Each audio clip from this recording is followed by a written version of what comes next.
examining the back of the eye is your first chance to detect hypertension, diabetes, potentially some cancers, autoimmune conditions.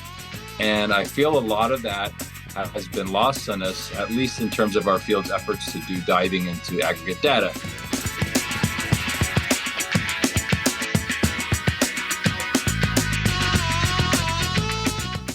Welcome to EyeCan, a podcast about ophthalmology through a uniquely Canadian lens with Hadi Saheb and myself, Heather O'Donnell. Season 5 of the EyeCan podcast is brought to you by Bayer Ophthalmology. We thank them for their support. La saison 5 du balado EyeCan vous est offerte par Bayer. Nous les remercions pour leur soutien. We will be sharing our experiences as ophthalmologists today and tackle some of the challenges we face as healthcare providers. So Dr. Ehsan Rahimy is a retina specialist practicing in the California Bay Area at the Palo Alto Medical Foundation and is an adjunct faculty at Stanford, where he helps train surgical retina fellows at one of the preeminent retina fellowships in the country. He completed his undergraduate degree at the University of Michigan, medical school at Baylor College of Medicine, residency at Jules Stein Eye Institute at UCLA, and his retina fellowship at Wills Eye. He has extensive experience researching medical and surgical diseases of the retina. He has over 100 peer-reviewed scientific publications and has contributed to more than 150 abstracts presented at national and international ophthalmic meetings. His research interests include novel retinal imaging platforms and telemedicine in ophthalmology. He has a particular expertise in the interplay between technology and medicine, notably with emerging AI and deep learning platforms, and how ongoing advancements and further integration will transform healthcare delivery in the future. Ehsan, welcome to EyeCan. Thanks for joining us, and let's jump right in. So, big data research is becoming an increasingly relevant source of information in our scientific literature, and your research group has been conducting large-scale studies using aggregate electronic health records data. I'd love for you to walk us through the process of how your group has been mining and analyzing these large data sets while still ensuring accuracy and clinical relevance for our colleagues. First off, thank you so much for having me on the podcast. Honestly, it's a great honor and privilege. I love participating in these. I learn just as much from listening to these from my colleagues. So it's always, you always feel honored when you get the invitation to be on the end of the one discussing like our clinical and research interests. So thanks again for having me. With respect to our group's data, I'm part of a consortium at Stanford that we do quite a bit of aggregate EHR research. The platform in particular that we utilize is called the Trinetics database. It has access to over 250 million lives, patient lives. And it's really quite intricate in that we can ask a lot of questions that have to do with the interplay of the rest of the body with the eye. And what really drew me to this type of research is the whole reason I went into ophthalmology and specifically retina in the first place. I remember being a medical student and rotating through the various clinics in ophthalmology. And when you get to retina, we'd always hear that, oftentimes examining the back of the eye is your first chance to detect hypertension, diabetes, potentially some cancers, autoimmune conditions. And I feel a lot of that has been lost on us, at least in terms of our field's efforts to do diving into aggregate data. When we have, for example, iris registry database, we can get very granular ophthalmic level information. I think it's extremely valuable. But one thing that I always felt was sort of missing was, what about the systemic interplay? What about systemic associations with, let's say, cardiovascular disease or autoimmune disease and ophthalmic outcomes? Or what about when patients start on certain systemic medications and that potential interaction in the eye? As we published before, and I'm sure we'll talk about with like GLP-1 agonists, for example. So that's one very unique advantage, I think, of the Trinetics platform, in that it has a lot of good systemic level data to tie into our ophthalmic level findings. No system is perfect. One thing I pointed out about iris registry that is particularly powerful is that we can get eye level specific granular data. You can get visual acuity, intraocular pressure findings, or trying to loop in, OCT imaging findings and outcomes and laterality. We can't get that granular with our group's type of research that we're doing now, but we are also exploring mining different types of platforms. One that is kind of emerging that our group is looking at is Cosmos. I don't know if you or others are familiar with it. That's Epic's version of aggregate EHR data. So there's different platforms. Each has their own pros and cons. We've grown quite accustomed to working with several of these, and I think they offer valuable insights to the community. Nothing is definitive. I think they give us general trends and areas of interest to explore with more, pinpointed, directed prospective studies to follow. So interesting. And when you talk about kind of systemic manifestations of ocular findings, I'm remembering an interaction I had with a patient a few weeks ago who had pseudoexfoliation. And I think they had read somewhere online that pseudoexfoliation had some links to systemic disease. And he asked me if there was an indication to work him up. And in the glaucoma world, yes, we're aware of this association, but it's not strong enough to indicate or to justify a systemic workup for all pseudo-X patients. I'm wondering if you compare where you are today to, like, let's say when you were in training, are there any retinal findings that require a systemic workup that did not when you were in training because of this kind of research? I'm wondering if anything like that comes to mind. First off, it's a great idea you had with respect to the pseudo-X, because we oftentimes heard that it's in our textbooks about potential risk with atherosclerotic disease. And one of the findings we actually decided to run on this platform, which I think speaks to its utility and flexibility, is how easily you can get in there, design a query once you've had the proper training, and get an answer pretty quickly. So we actually asked this question just in case you were interested. And at least from what we inferred, and we had, I think, well over 20,000 patients on our inquiry, just never ended up getting published. We didn't really find a great correlation to subsequent cardiovascular morbidity or mortality, which would be the question you want to ask with pseudo-X patients. And it also brings up, I think, another big limitation of this type of data is there is a difference between statistical significance and clinical significance, because you mentioned that too. Is it worth working up every single patient just because they have something like this? Even when some of our studies that we've now published, I think at least quite a bit in our peer-reviewed literature, even when they show statistical significance of some of these findings, it really still begs the question on the other end, is this actually clinically significant or not? And we're always very careful to point that out in strengths and limitations. In terms of your question of how things have changed or evolved in terms of some of our findings with respect to maybe the way I was trained, one really cool study we did that I was particularly proud of is, and I always wondered, is we always know that obviously when a patient has a retinal artery occlusion, that obviously carries some increased risk of morbidity, mortality. One thing that gets debated a lot, though, is how urgent is it for a patient to need a cardiovascular workup, right? What is their imminent risk? If you look at a 15 or 30-day window for them to get a stroke or a heart attack. And we've seen mixed findings presented at various meetings. And I don't think there's any great consensus, but one thing I've noticed the field is migrating away from is sending these patients directly to an emergency room to get a workup. And we ran these analyses within Trinetics. It was one of our group's earliest publications. It got published in JAMA Ophthalmology. And the findings at least tended to corroborate that obviously these patients do need a referral, but we find that it can probably be done in an outpatient setting, whether it's coordinated with their PCP or their cardiologist, that sending them imminently to urgent care or emergency room for this, embolic workup is oftentimes not entirely necessary. As a spinoff from that study, another thing I had always wondered again is, well, we talk so much about retinal artery occlusions. What about retinal vein occlusions? At the heart of it, a retinal vein occlusion could potentially be an embolic risk if you're thinking about somebody's, propensity to thrombose. Why don't we think about that as potentially being a risk to develop a DVT or a pulmonary embolism, potentially have risk of getting stroke or, heart attack or death?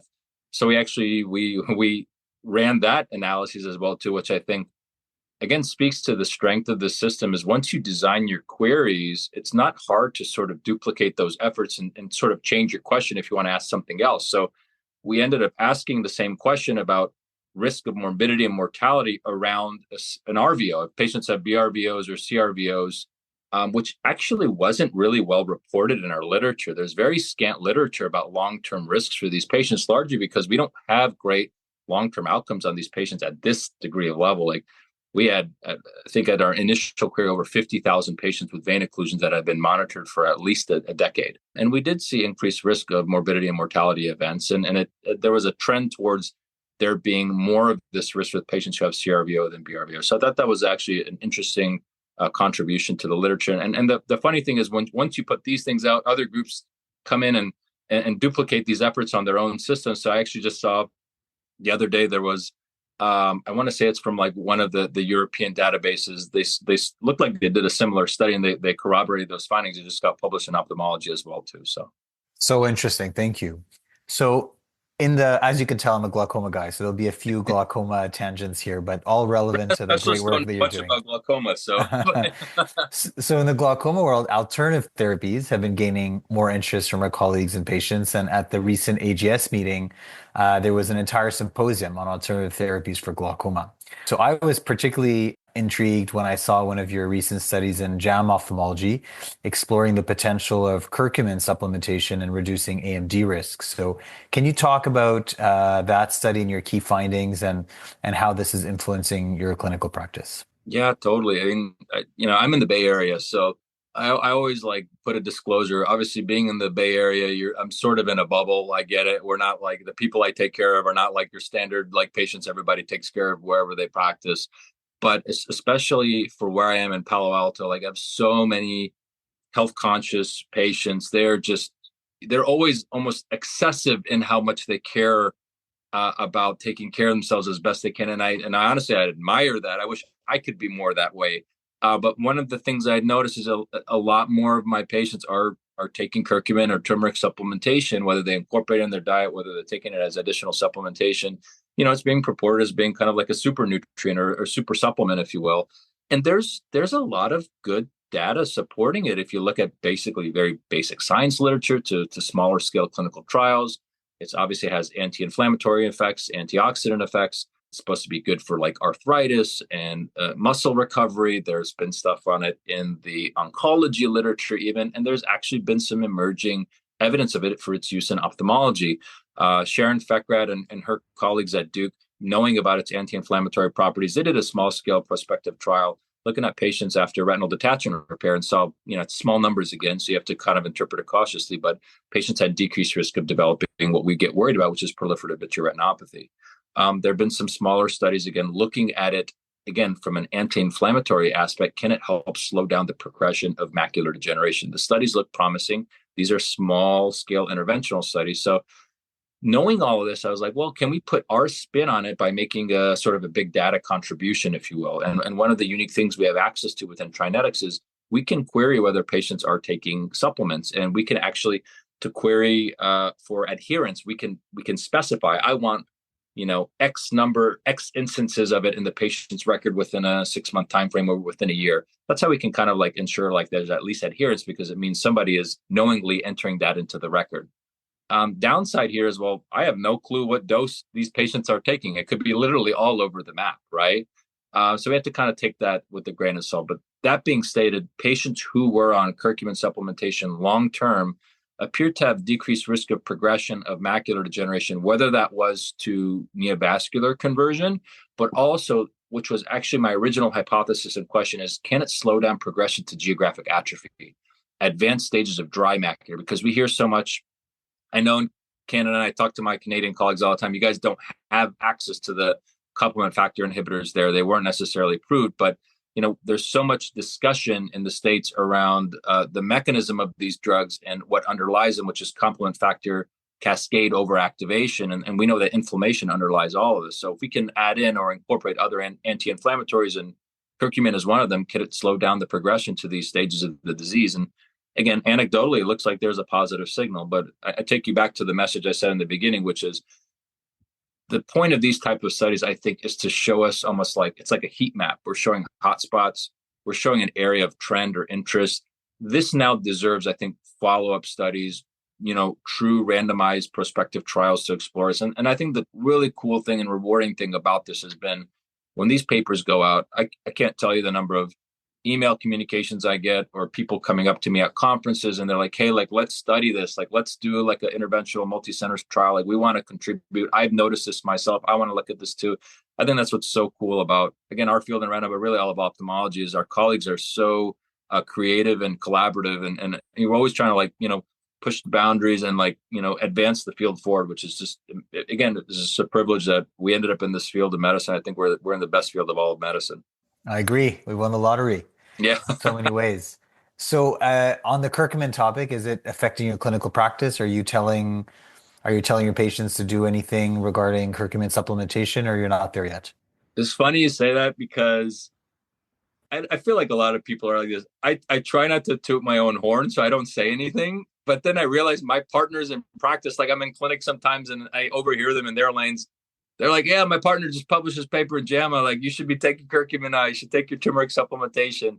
I've been a little bit more guarded in that, partly because we don't really know what's the right dose, right? We don't know what's the right formulation to be taking. I do suggest, if you incorporate it in your diet, that's great. But really, what is the actual pharmacologic dose to get a therapeutic benefit? We don't really know, honestly. I think this needs to be explored. But when I have patients, I have plenty of patients that, again, this speaks to being in a bubble in the Bay Area. They come to me with the paper already printed up, and they're like, I want to talk about this. Then I tell them, like, look, first off, clear this with your primary care doctor. The nice thing about curcumin supplementation, full disclosure, I take some myself. I get mine at Costco. Is that it's pretty safe. I mean, I think at very high levels, you have to potentially worry about the small risk of liver toxicity. So that's why I tell everybody, you need to go talk to your primary care. If they're on board with this, sure, then we can work out some kind of program. But maybe I should be talking to more of my established patients about it. But again, part of the reason this all came out in the first place is a lot of these patients are already on these supplementations here where I practice. They take it, so they looked at this as validation for why they're doing what they're doing. Yeah, we have, similar, parallels in glaucoma where things are, we think that they could be helpful, but then there's like the risk of liver toxicity. And so, our national societies are not yet taking a position about whether or not we should recommend them. And so it's hard to know what to tell patients, but educated patients are reading the studies and coming to us, asking us for guidance. And it must be frustrating for them to have us kind of be on the fence about how to do this, right? I think, we probably all agree that it makes a difference. It's just how do you do it? How do you do it safely? So I'm reassured to know that the person highlighting the benefits here is somewhat hesitant as well. So thanks for sharing that. Of Uh, course. Another interesting study that I came across was the one that compared the risk of neovascular AMD conversion in patients on some of the newer oral anticoagulants compared to warfarin. So can you share more about what you found there and what you felt was surprising, and how that might be changing your patient care as well? Of course. And again, I think one thing that's so neat about this whole process is, these questions don't just kind of come out of nowhere. They usually come out because we have interesting patient and encounters and experiences, and then we want to kind of like really explore and extrapolate to see, well, is there something going on here? And I think one thing, a lot of your listeners, whether they're retina or ophthalmology, can agree on is we see a lot of patients on these NOACs these days, whether it's Eliquis, Pradaxa or Xarelto. I mean, it kind of feels like they're just, I don't even want to say they're overprescribed. It just feels like a lot of people are on them, especially for atrial fibrillation these days.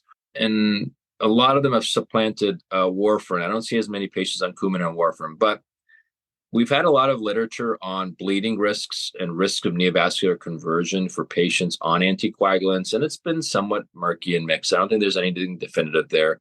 By and large, our messaging to patients has been historically, you don't have any increased risk of getting a hemorrhage if you already have wet AMD or converting.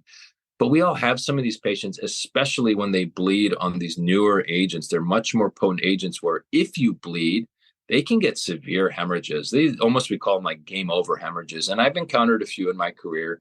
And it always makes us wonder, well, should we be counseling any differently? If I have a patient with wet AMD on one of these, should I be asking their cardiologist to switch to something else? If they had wet AMD in one eye and a bad outcome and they have their only other eye left, like, should they be switching? All these kind of questions honestly come up every now and then, at least a couple times every few weeks. And I felt like it'd be nice to get, whether it's definitive or not, at least something on a larger data level to offer to patients. So that's why we did this analysis. We looked at patients who are on NOACs, just the group of them collectively, and compared outcomes to at least traditional anticoagulation, which is Coumadin. I think the big take-home point is as follows.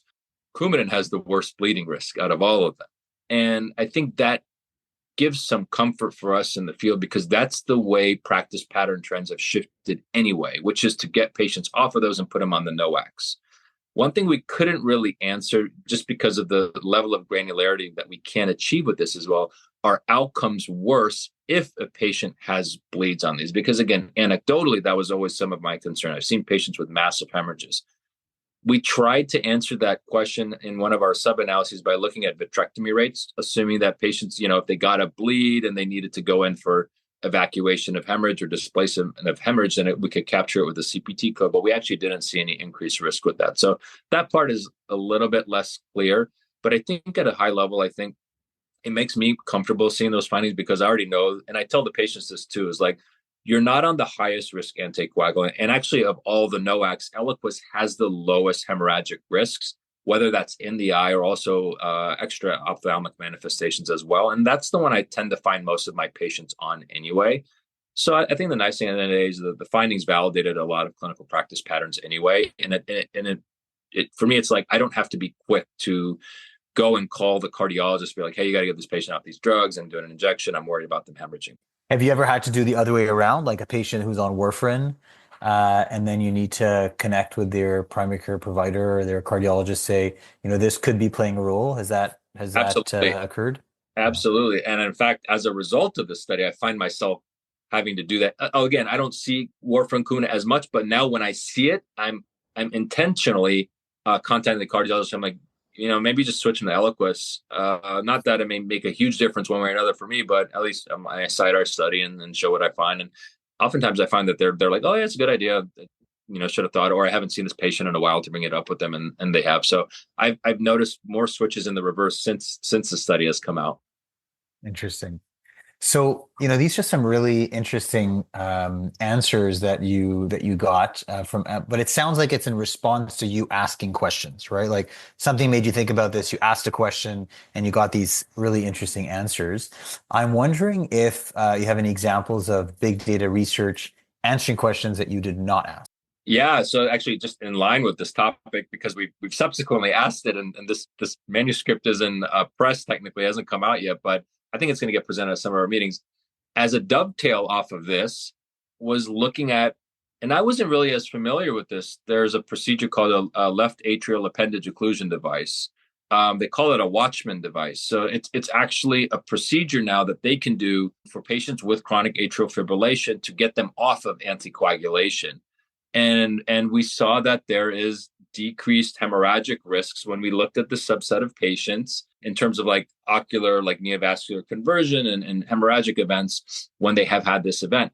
And I've sparingly over the years, I've had patients bring up that they've had Watchman devices. Now I actually know what we're referring to. And in a handful of situations, I've had some patients, when patients get bleeds in their eye, they're terrified, especially if they have to be on systemic anticoagulation. And it's kind of weird, like as their eye care provider, I feel like I have to talk them off the ledge sometimes because I'm like, look, you're on this anticoagulation for a reason. I don't want you to, get uncontrolled AFib, stroke out and die, right? It's better you be alive and I hate to say it's alive and blind than to be dead. But you know what the funny thing is not all patients feel that way. Actually, to lose vision, to be blind is terrifying for these people. And it's what I think makes our field so cool, is just how much these people prioritize their vision. I think any of us would prioritize their vision if it's being threatened like that. And that's where this kind of side project, if you will, has led into some interesting findings where in some of these situations where I have patients that have, let's say, had a bad hemorrhage in one eye and they're on anticoagulation and I'm treating them and I'm watching and they're quite concerned about, do I need to still be on this? But yet they need to do something about their AFib. I'm actually the one proactively bringing up, hey, like tell the cardiologist, hey, could you think maybe like a Watchman device is appropriate for this patient? I'm not pretending to be the cardiologist. I don't know, but I throw that idea out there. And I can count on at least one hand, maybe close to two hands, a number of times the cardiologist is like, actually, that's not a bad idea. If the patient is interested and motivated and, they want to go through the procedure, they can do it. And I've had patients go on with it and they are elated that they don't have to be on anticoagulation, whether it's for ocular reasons or non-ocular reasons thereafter. There's a bridge period where you have to be on it after the procedure, but after that, they can discontinue.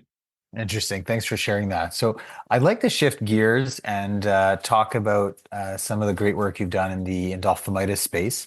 And so at the veil vitrectomy meeting, and by the way, I'm so jealous that they have a veil vitrectomy meeting. We need to find some veil glaucoma meeting because that sounds like a wonderful place to meet on a regular basis. So at the veil vitrectomy meeting, you presented on using povidone iodine as a supplement for endophthalmitis treatment. What led you to explore this research and what have your results shown? Yeah, thank you. And yeah, first off, that was an incredible honor to be invited. It's like an invite-only meeting. That was my first veil vitrectomy meeting. They have it every 3 years. It was a phenomenal meeting, phenomenal experience. People are always presenting kind of cutting-edge studies there, and the idea is there is that everything really should be surgical that you're presenting. So you come up with your own ideas, and you have kind of 3 years to carry something out. And for us, this was partnered together with one of my colleagues. He's in Colorado. His name is Murtaza Adam. He was actually my junior fellow. Or actually, he was a resident at the time when I was a fellow at Wills Eye Hospital. Very creative, innovative guy. And we've been following some of these developments happen in the Japanese literature. There's some groups out there who were exploring adjunct use of betadine. And there's multiple ways it can be delivered, at least for the sakes of this study. We were administering it into the infusion bottle at the time of vitrectomy to achieve a concentration of 0.025%. That had been worked out in various, animal level, in vitro level studies to kind of achieve a balance between what you needed for like bactericidal effect while maintaining ocular safety levels. You don't want to go too high, then you're worried about potential like retina toxicity. So 0.025% is kind of your sweet spot. So you inject the requisite amount of betadine into an infusion bottle at the time of the vitrectomy. And, our series is somewhat limited. We had close to, at the time of it's going for publication, I think we're close to about 25 eyes that have been, randomized into this. And we compared to historical control cohort. And, you just take these findings with a grain of salt. I mean, the whole point of this study was to do it as a pilot. We wanted to make sure, first of all, it's safe, it's tolerated, no eyes exploded during the course of this study, but actually patients did quite well, which was eye-opening. Again, compared to historical control cohorts, which we tried our best to match based on, age, sex, demographics, what type of bugs grew out from culture, whether it's strep species, staph, etc. By our best efforts to match, visual acuity outcomes were actually better in the betadine group versus just doing everything standard. Patients still would get their standard intravitreal tap and inject. And then at the discretion of the surgeon, when they were going for vitrectomy, then we'd go ahead and do the betadine infusion bottle. The reason I really like this project is, when you think about new things coming out in the field or people doing new innovative things, you think about barriers to access, whether it be costs or how do I get that? How do I order that and deliver it? Betadine's everywhere. I mean, we all have betadine. It's cheap. It's readily available in our clinics. So something like this, especially if we find that it's beneficial, is potentially monumental. This is like paradigm shifting in terms of how we would manage this condition. And one thing that's so cool to see is there's so much interest at veil vitrectomy. A lot of our colleagues from other institutions approach us and say, hey, we need to run a formal multi-center prospective study on this. And there's a lot of talks underway to actually do this because we wanted to get, obviously, this is just the pilot. We wanted to show that, okay, there's something here. There's a signal. Now, a lot of people are enthused. They want to come in and follow it up with a formal study. So that's being undertaken right now. And hopefully we'll get some findings here in the next year or two to share with everybody. Incredible. Is your guess that the safety is so high that it could one day be an adjunct to all surgeries to reduce the risk of endophthalmitis, or you're not sure you would commit to that idea? I think that, again, our credit to our Japanese colleagues who did a lot of this legwork. I think the safety is there. It's good. And at the concentrations that is administered is quite low to begin with. That, yeah, Murtaza and I have talked about this. Is like, well, should we be potentially administering this as prophylaxis for many of our surgeries? That's a great question. I don't know. In terms of when you look at the period of activity of it, again, from what was published by some of our colleagues, it shows that it's at least active in the eye for about like a 30-minute window at that concentration. That's around the time for most of these vitrectomies anyway. So I think you're getting kind of good coverage during that period. I think the reason it becomes potentially, exciting and disruptive is not everybody gets access to intravitreal antibiotics where they were. In some places, people have to actually go through the arduous process of mixing up vancomycin and ceftazidime or ordering it from a pharmacy at a hospital and has to get delivered when a patient comes in with endophthalmitis. And so one of the other ways, and this was brought up at the meeting when we're designing this trial, is, well, should we be considering injecting a diluted version of betadine into the eye at the time of the encounter with the patient in the clinic, when we're talking about how we typically do intravitreal vancomycin and ceftazidime. So there are some proposals, should we design a study where they're getting their standard antibiotics plus intravitreal betadine, and then they get, betadine at the time of the vitrectomy or not? We're working that out. But the idea here is you could deliver betadine if you're treating endophthalmitis in potentially one of two settings. One is during the initial tap and inject phase. Two would be at the time of the vitrectomy. And I'm beyond endophthalmitis. I'm thinking of all the other infectious manifestations in the eye, right? Like just in our emergency clinics, the corneal ulcers that come in, I'm sure it's the same where you are. There's such a delay between the minute, you're deciding that they need these fortified antibiotics and the time they actually get them with, the specialized pharmacy requirements that come into play. And so, how great would it be for it to be part of our routine to just, give topical betadine while waiting, You're totally right. And I learned a lot in my own research and preparing my talks for this project. And, we inject Vanco in the eye. Vanco takes hours to get to its bactericidal concentrations. And if you think about, especially for us, again, the type of endophthalmitis that we take care of, which is particularly scary, are those very soon after their intravitreal injection endots. The ones that come from potentially oral flora, like strep species, strep viridans, for example. These are aggressive bugs. They come in with acute drop in vision. They're very painful, and like literally time is tissue. And so you talk about injecting something like betadine in the eye that's readily available. You can immediately inject it, and it's bactericidal in there within like a 15-minute window. It's killing bugs. Like that could potentially mean a huge difference for a patient. So absolutely, you are totally right. And the other reason to corroborate that is like, well, betadine kills everything. There's actually very good studies on it. It's not just bacteria, but it kills viruses, protozoa, funguses. So it's very like, it's like a pan killer of all these different infectious organisms. It's almost kind of like it was so obvious. Like, why didn't we look at this a long time ago? It must have been out of concern more for toxicity, but I think that's been worked out where, at least in the right concentrations, it's not.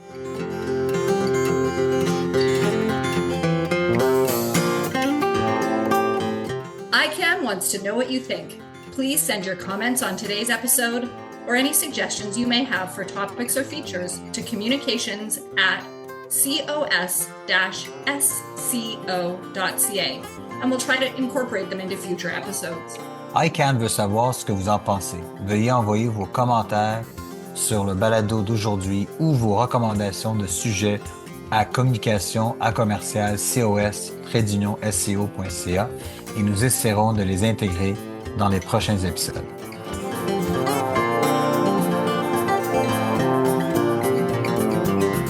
I'm Dr. James Farmer, and I firmly love the EyeCan podcast. I think it's a great source of information and entertaining as well.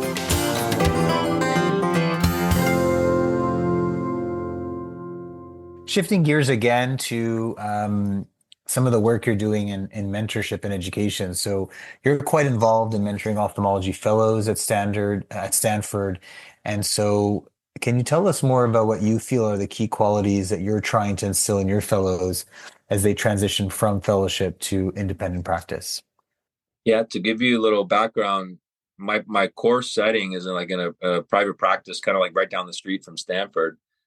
And as much as I love my practice, I love my patients, I love what I do every day, I felt like something was really missing because just throughout training and residency and fellowship, I really, really love mentorship. For example, I just told you about Murtaz Adam. He's like a dear friend of mine to this day, and I was a mentor to him through his time in residency and subsequently fellowship. And I really missed that aspect of it. And fortunately, due to I have a great relationship with people I consider friends and mentors in the field, Prithvi Mrthyunjaya at Stanford, Darius Moshfeghi at Stanford. We kind of all we put our heads together, what is it now, almost 6 years ago. And we're like, let's find a way to like work together. Let's create a great experience for the fellows who come through at Stanford. And it's been a phenomenal thing. I'm sure they enjoy their time, but I feel like sometimes I enjoy this more than they do, to be able to be part of the team, to offer my piece of their fellowship experience, which oftentimes for me is going to be when they're with me, see how things are run more on the private practice side and a high efficient clinic environment in a high volume operating room setting. I do a lot of cases with them on call when they're at their hospitals, but I think any of my fellows, if you talk to them, I always stress the following teaching to them, especially when they're starting, in terms of what I think makes an excellent fellow. I always tell my fellows, envision that there are two versions or two tracks of yourself for these 2 years that you're here. One track is basically you're learning to work with all these different people and all these different personalities. I'm sure glaucoma is no different than retina. Some attendings can be quite particular, especially with vitreoretinal surgery. There's a million ways to skin a cat. There's a million ways to do a pucker, a hole, a retinal detachment, a buckle.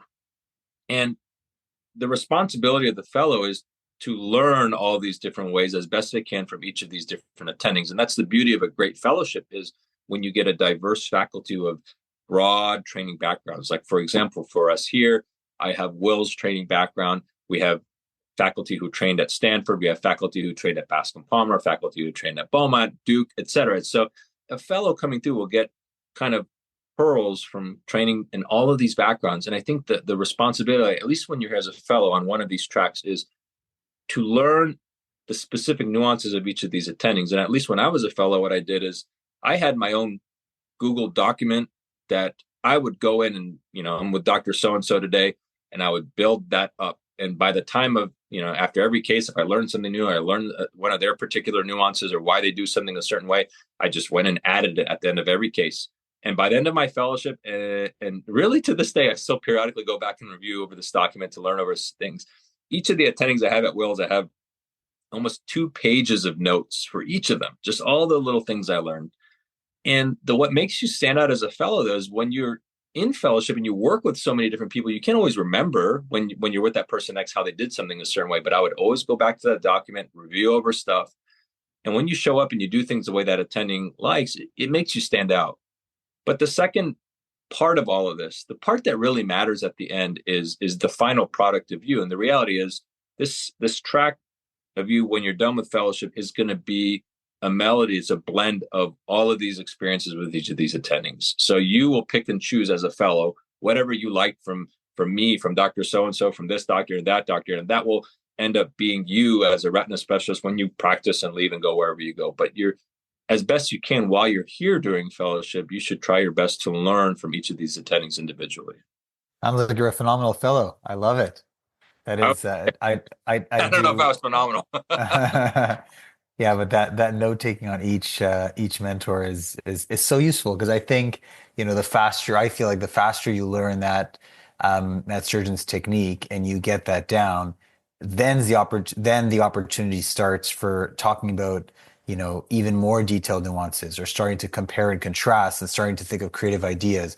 But if it takes you 6 months to kind of get used to that technique, you're spending those 6 months talking about that specific technique, as opposed to mastering the technique and then starting to talk about how to evolve from that technique. So I think that's such a great point, to try to master the technique of each of the mentors you're with, and then, kind of the sky's the limit for where you can go from there. So I really like that.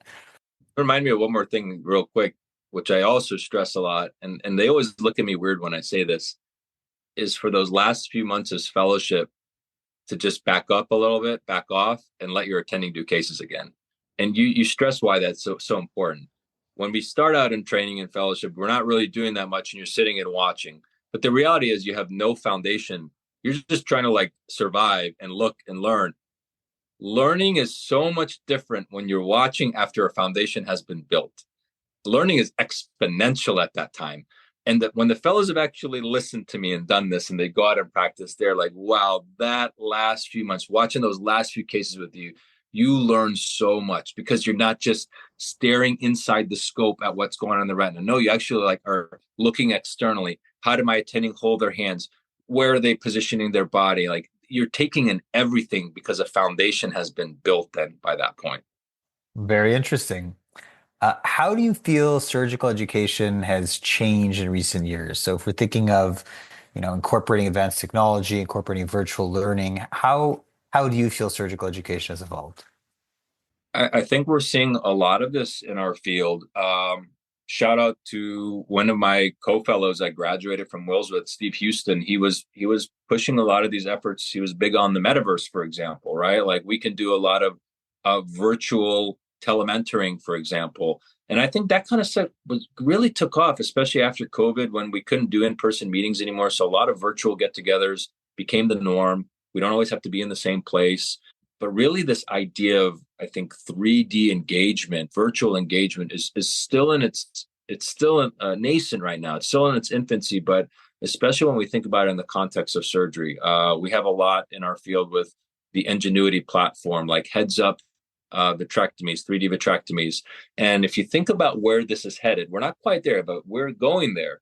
This concept of being able to do remote vitreoretinal surgery or to have an expert kind of tune into your case, watch what you're doing, and be able to advise you if you needed that. We call this like remote telementoring. I think that's where the field is definitely headed, and the technology is there. It's just we're figuring out how all these pieces kind of fit together. I'm involved in a couple of these, virtual quarterly surgery rounds. We do one together with the Coli Institute called the Cobra Rounds. It tends to be pretty popular. A lot of fellows come, but again, it's on a usually random Monday or Tuesday night. We get together virtually. Fellows are presenting some of their cases, and then we have various attendings, and we're kind of talking through things, and people get to ask their questions and get things answered. So it's all about with technology now, everything's just like a touch or a click away. And I think it's just amazing for learning. Not all learning is done directly in person anymore, although I still think some of the best learning happens that way. But there's just so many different ways to learn, different forms of media consumption to learn. Like I'm sure you're on Instagram. You're like, sometimes I'm scrolling on Instagram at night and I can't get away from posts about like, here's a unique retina thing. Here's a unique retina journal. Here's a retina video. Like Uday Devgan was one of my mentors at UCLA. I always watch Cataract Coach at night. I'm watching cataract surgery. I haven't even done cataract surgery in a while. So like if you seek it and you want it, learning is always at your fingertips 24/7, which I think is great. But at the same time, you don't want to overdo things either. So, Yeah. I love that you mentioned Steve Houston. Steve Houston was a resident of Bascom when I was a fellow there for glaucoma, and I agree he's brilliant. And I've joined him in the metaverse a few times in early COVID days, and I loved it. And I really love what they've started there. So absolutely. thanks for giving him a shout out. On the topic of telementoring for surgery, I feel like the next topic I wanted to touch on would be particularly suited for that, which is secondary IOL surgery, because talk about a surgery that every case is truly different, right? Secondary IOL surgery, I think, is like that. And so I know you have an interest in that. And so can you share what you feel would be the most important considerations when you're deciding on what kind of IOL fixation procedure to perform on a patient? Absolutely.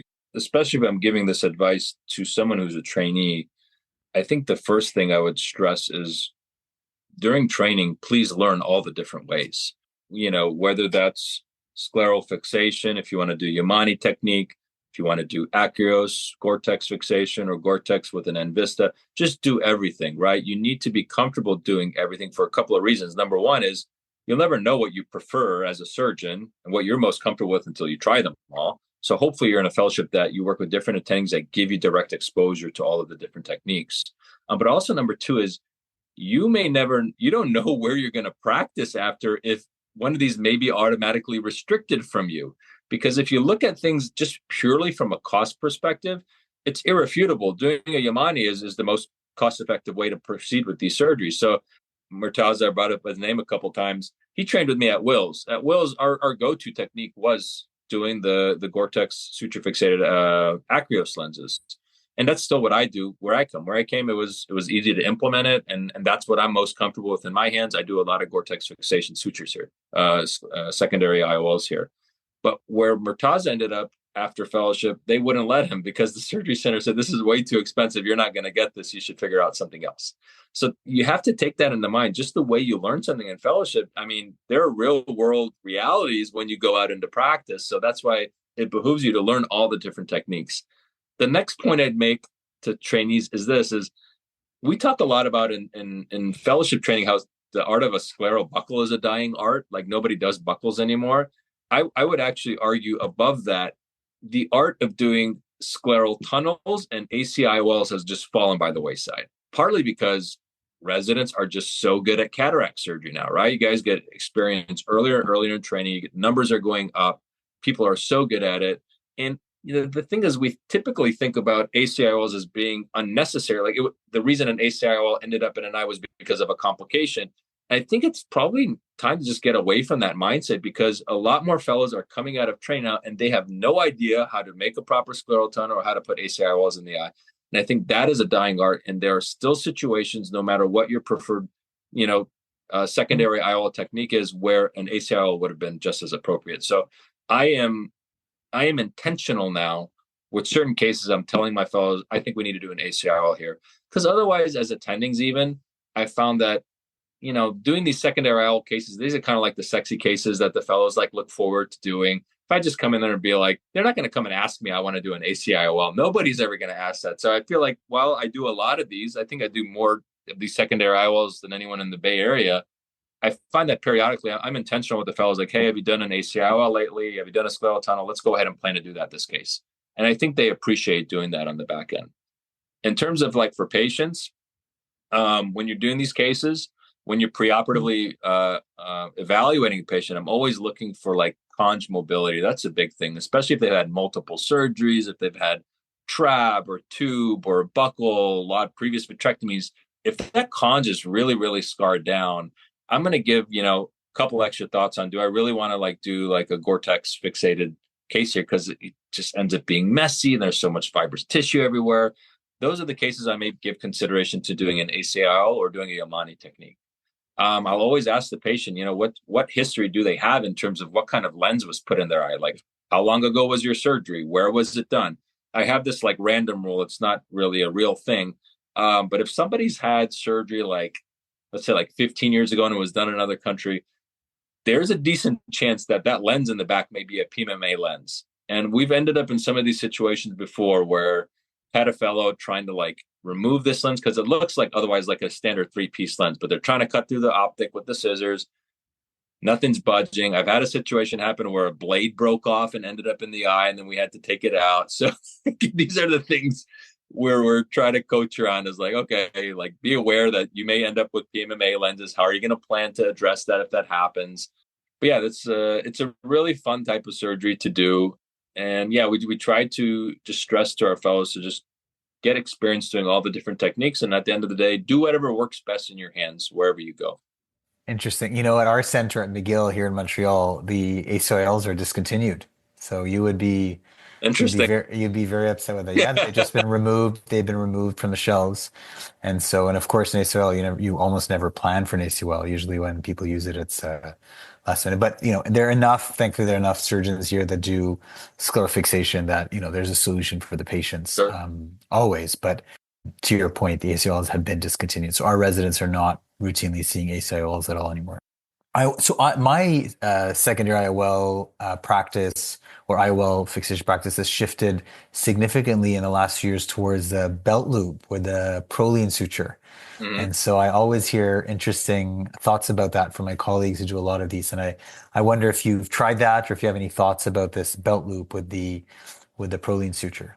I haven't tried it. I've seen some of the videos. It looks pretty slick. I mean, have you considered trying it with a Gore-Tex suture instead, or? Well, the nice thing of the belt loop is that you heat up the tip, and there's no knot, right? So there's no conj opening as a glaucoma person. Correct. Yes, correct. Just to create the bulb. Yeah. So it's similar to what you do with the Yamani haptics, and then it's all transconj. You push it right back into the sclera, and it stays there. And so thinking about cost effectiveness and invasiveness, like this has been a real improvement in my secondary IOL experience for myself and as a teacher and just for the patients as well. Absolutely. And I think they're very slick techniques. I think the learning curve is high to be good at it, right? Like you don't want to have tilt and decentration. These are things that we know can happen. And, and my own biases, I feel like sometimes that's why I shy away from offering it to like our trainees, because I've had a couple of these happen where there is a significant amount of tilt and it just makes you feel like I can get more reliable outcomes easier with like 4-point fixation. But I still think it's a very nice technique if that's what somebody is most comfortable with in their hands. And it's obviously more cost effective than, have at it. There's like so many different ways to address the issue here. And the funny thing is, I have no doubt in 5-10 years, we won't be doing it this way. It'll be a different way at that point. This field is constantly evolving in terms of what's the newest, hottest technique to do secondary like scleral fixation of lenses. So Ehsan, this has been such a great chat. I love your passion is so clear, and it's been a really wonderful conversation about a number of topics that you clearly have done a lot of work in. So thanks for sharing your insights. We love to wrap up our episodes by asking our guests a bit more about what they do outside of their work lives. And so what can you share with us about your personal goals or hobbies or books or podcasts or whatever? What comes to mind that you want to share that you love to do outside of work? For me, I think most people that know me, I'm all about like fitness. Like I was always big into weightlifting, and over the years that has evolved, I became like more of a runner and a swimmer. I'm like pretty big into like skiing now. So I try to be pretty athletic and stay engaged, but I feel like still at the end of the day, what we want to be known as, and once you have them, I think if people resonate with this, is your focus is singularly about your kids. I have 3 kids at home, a 1-year, a 3-year, and a 5-year-old. I think everything I do is for them at this point. Like I'm at that stage in my life where it's centered basically around them, helping to raise them, trying to have good relationships with them. We always hear these stories. I'll never forget, just whether it's from mentors or hearing about other colleagues, people who just got so consumed in their career and their professional achievements and their this never-ending march for legacy and success, right? Because you can always want more. You can always push yourself to do more. You can always push yourself to publish more and go to more meetings. And I constantly hear this message of regret when they hear about me and my kids and growing up, and they're like, I would give anything to go back to those days and do that all over again. And it's always eye-opening, and I have to remind myself, and I think I have to check myself at the door sometimes, because again, like we're all the same. Like if you're an ophthalmologist, you're obviously self-motivated, you're driven, you're already highly accomplished. We still want to keep doing more, contributing more, whether it's research, publishing, trials. We want to push the field forward, do better for our patients and ourselves. But I think it's very important that you prioritize the things that matter most. And I think for me, it's good. I'm even verbalizing it. It just reminds me again to like family always first, and that's the phase of my life I'm in, just with my kids and raising them and enjoying them. Oh, I love that, Ehsan. That's great. Who's ever said I should have spent less time with my kids, right? Who's ever said that? Nobody ever, right? I've never heard that. As a father of 3, what you say really resonates with me. So thanks for sharing that, and kudos to you and to your kids for having that dynamic. So again, thank you for the chat tonight. This was really wonderful. I really enjoyed it. I'm sure our listeners will as well. So on behalf of the COS and EyeCan, thanks, Ehsan.